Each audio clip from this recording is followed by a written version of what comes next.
Você já soube qual era a vontade de Deus, mas mesmo assim decidiu fazer do seu jeito? Se isso já aconteceu com você, e creio que sim, esta lição é diretamente para a sua vida. E esse é um dos temas que nós precisamos desenvolvermos para melhor compreendermos como deve ser a nossa vontade, ou a nossa vontade, como ela deve estar alinhada com a vontade de Deus. E eu creio que essa lição, ou uma visão panorâmica sobre essa lição, ela vai tratar mais ou menos 10 a 12 minutos. Então fique conosco para nós continuarmos. E aí, para nós termos aqui uma ideia do que nós estamos tratando, nós estamos tratando sobre esta lição aqui, ó. É a lição de adultos, tá bom? Da classe de adultos, e nós já estamos na aula de número 9, que vem tratar sobre vontade, o que move o ser humano. Esse assunto, ele é vital para a vida cristã, porque fala de algo que decide tudo, as nossas escolhas. Então nós estamos em um trimestre onde está falando sobre espírito, alma e corpo, assim como está nos slides aí. A restauração integral do ser humano para chegar à estatura completa de Cristo. Vamos lá. E aqui nós temos o título da lição, que é a vontade, o que move o ser humano. Nós temos o texto bíblico, que se encontra em Gálatas, capítulo 5, e versículo 16, que diz assim: Digo, porém, andai em espírito, e não cumprireis a concupiscência da carne. E a verdade prática é, guiada por Deus, a vontade é uma bênção extraordinária, vital para a existência humana. Ou seja, é uma frase bem simples. A vontade não é inimiga, ela é um presente de Deus, mas precisa ser guiada pelo Espírito, não pela carne. Então a lição, a síntese da lição, ela vai trabalhar isso, né? Vontade, presença de Deus e o Espírito Santo tomando a inteira primazia. E aí nós temos um resumo, nós podemos resumir também a lição em uma frase. Deus nos deu vontade para escolher e agir, mas o cristão maduro aprende a dizer não à carne e sim ao Espírito. E aí vamos continuar. A partir daqui, a lição é organizada em 3 movimentos, que são praticamente os três pontos cruciais. Aquilo que a lição vai tratar. O primeiro, o que é a vontade e como ela funciona. E aqui é muito importante que tanto o aluno como o professor deve se aprofundar, deve entender o que é a vontade humana, como ela funciona, quais são as suas características, como ela se desenvolve na nossa vida. E o segundo ponto, ou o segundo movimento é como os desejos podem escravizar ou ser redimidos em Cristo. E o terceiro movimento, e como Tiago nos ensina a interromper o processo do pecado ainda na fase do desejo. Isso mexe com tudo. Então quer dizer que essa questão de a vontade, ela está praticamente intrínseca. Ela está sendo movimentada. Ela está sendo, de alguma maneira, indo para todos os pontos. Casamento, finanças, vícios, decisões. Tudo passa pela maneira como a nossa vontade responde a Deus. Vejam só, queridos, que nesses primeiros slides, nessas primeiras imagens, nessas primeiras comentários ou leituras, nós podemos compreender que a vontade humana, ela principalmente, ela deve estar submissa ao Espírito de Deus. Então nós precisamos compreender isso. O aluno ele precisa compreender isso. O professor precisa compreender isso. A introdução da lição diz assim: nas aulas anteriores, ela faz nos lembrar nas aulas anteriores, as duas faculdades da alma, o intelecto e a sensibilidade. O intelecto, o que pensamos, e a sensibilidade, o que sentimos.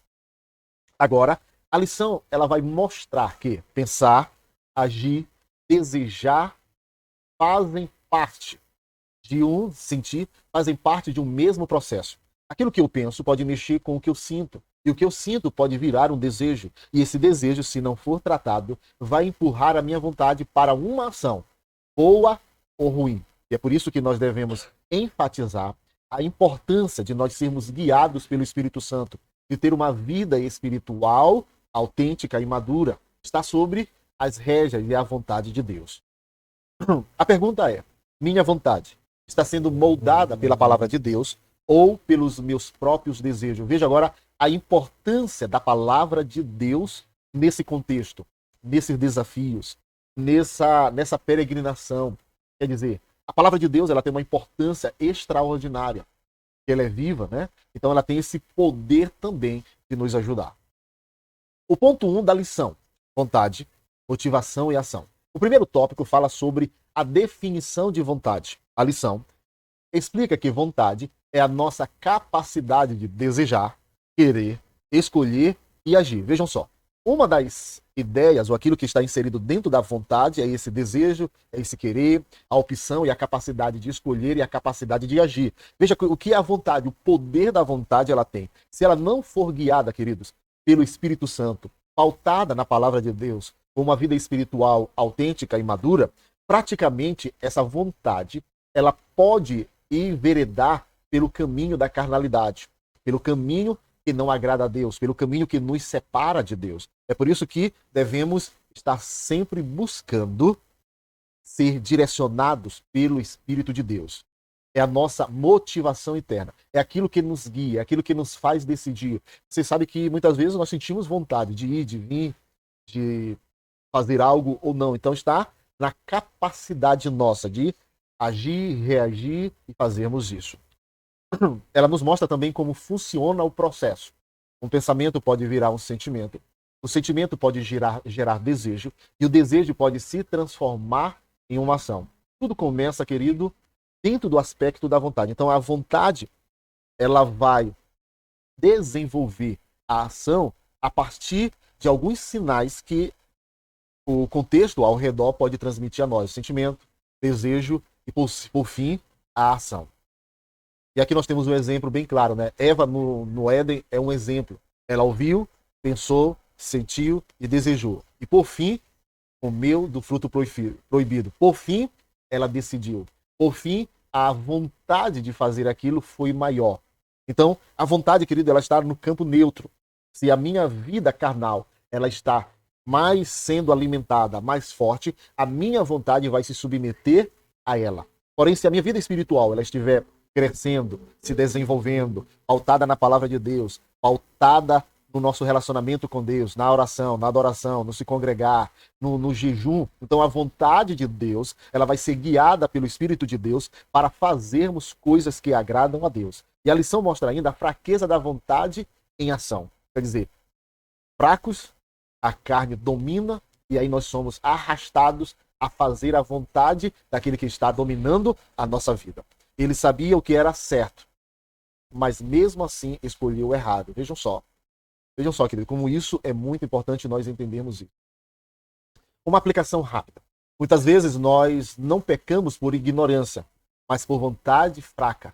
Uma vontade que se rende ao desejo em vez de obedecer a Deus. Quer dizer que nessa batalha, nesse campo, querido, nós devemos constantemente estarmos nos fortalecendo para que a nossa vontade ela se renda a Deus, ela possa realizar e fazer coisas para a glória de Deus. Não deixar ela no neutro, não deixar ela aquém, não deixar ela assim solto no muro das decisões. Não, ela precisa estar sendo guiada pelo Espírito de Deus.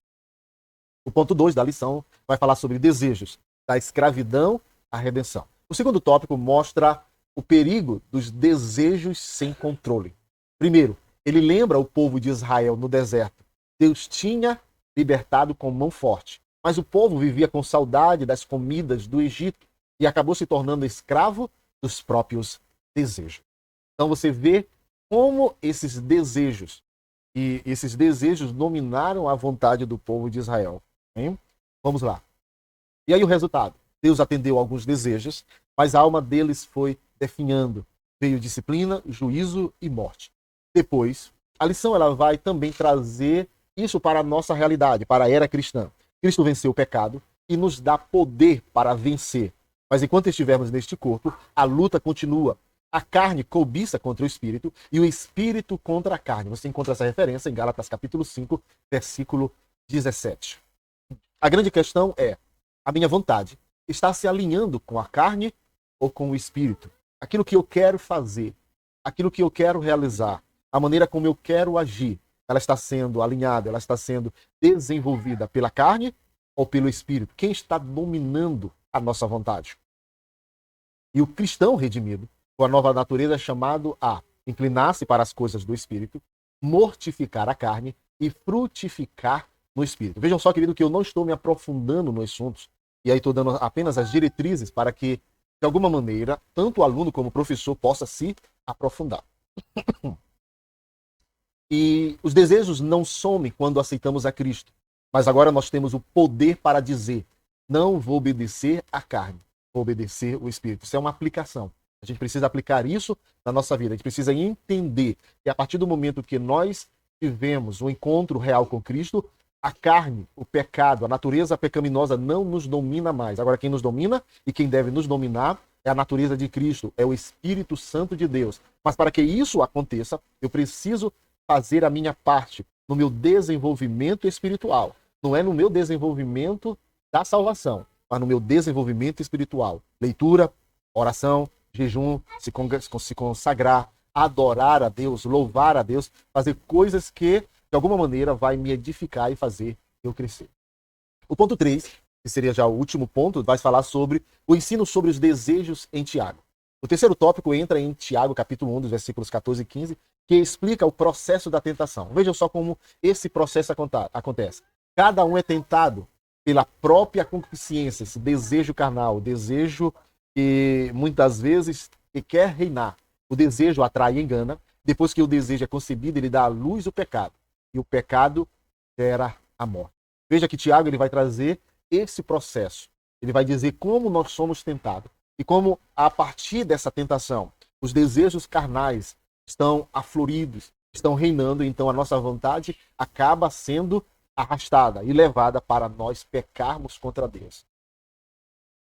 A lição mostra que o desejo é tão perigoso que consegue até enganar a nossa razão. Faz a gente acreditar que o pecado não vai trazer nada de ruim. Então você percebe que dentro desse aspecto das faculdades da alma, onde está ali a vontade, você percebe que quando a pessoa ela está fraca espiritualmente, ela está vivendo uma vida carnal, a sua vontade, os seus desejos são atraídos de uma maneira tão grande que a nossa consciência, a nossa razão, ela é cauterizada, ela é enganada. Ela acha que não vai acontecer nada, só vou faltar hoje, eu não vou mais esses dias, eu só vou ali, volto já. Não, eu não bebo, mas eu estou no meio deles. Então você percebe que as desculpas, as justificativas, ela vem porque a vontade está sendo dominada pela fraqueza da carne, ou pela carne. Então a carne está mais forte do que o nosso espírito, aquilo que nos liga, aquilo que nos conecta a Deus, a nossa espiritualidade.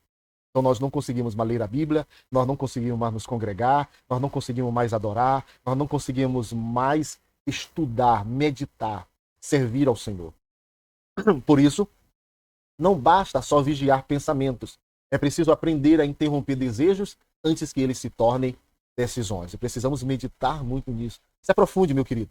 Não deixe apenas ler a lição panoramicamente, como eu estou falando, como eu estou fazendo a leitura aqui, mas eu já fiz uma pesquisa mais profunda. E aí, se você desejar, se ainda der tempo, antes da sexta-feira, antes do sábado à noite, eu posso ainda entregar e fazer esse estudo mais profundo. Ok?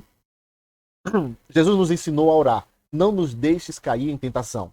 E mandou: vigiai e orai. E aqui uma aplicação. Em qual hora da minha vida eu preciso hoje abortar um desejo que está caminhando para se transformar em um pecado? Vejam o que Deus falou a Caim, irmãos. Ele disse uma coisa interessante. Eis que o pecado está à porta. Cabe a ti dominar, interromper, subjugar, não dar aval, não deixar ele entrar, não deixar ele dominar. Então essa vontade de sair, essa vontade, esses pensamentos, essa maneira como nós muitas vezes somos, de alguma maneira, assediados, nós precisamos interromper. Como? Peça ajuda, fale com o seu líder, fale com o seu pastor, fale com o seu dirigente, compartilhe com o irmão maduro, ore juntos, reúna a família, faça os cultos domésticos, pegue a palavra de Deus, se humilhe em oração, peça para ele lhe libertar. Então interrompa esse desejo que vai acabar dominando a sua vontade. A conclusão da lição lembra que, apesar da nossa tendência pecaminosa, a vontade humana em si não é má. Ela é uma faculdade essencial dada por Deus, que, quando é guiada pelo Espírito, se torna uma grande bênção. Isso daqui nós precisamos deixar bem claro para o aluno. Senão nós vamos achar que essa vontade que eu sinto, essa capacidade de agir, de decidir, de raciocinar, de ir, não é de Deus. Não é isso. É quando a nossa vontade ela é dominada pelas obras da carne. Quando ela é dominada pela carnalidade. Quando ela é subjugada pelas coisas do mundo. Quando ela é aceita quando a carne acaba dominando ela. Não. Ela se torna uma grande bênção de Deus. Nos motiva, nos dá ânimo, nos impulsiona a fazer o bem, nos ajuda a cumprir o propósito de Deus em cada fase da nossa vida. Quando a nossa vontade ela está sendo dominada pelo Espírito de Deus. E o Espírito de Deus, trazendo santidade, purificação, fruto do Espírito, dons espirituais, nos santificando, nos aconselhando, nos guiando, nos advogando, né? Fazendo coisas extraordinárias. Você vê que essa vontade ela acaba sendo um instrumento nas mãos de Deus. O problema não é ter vontade.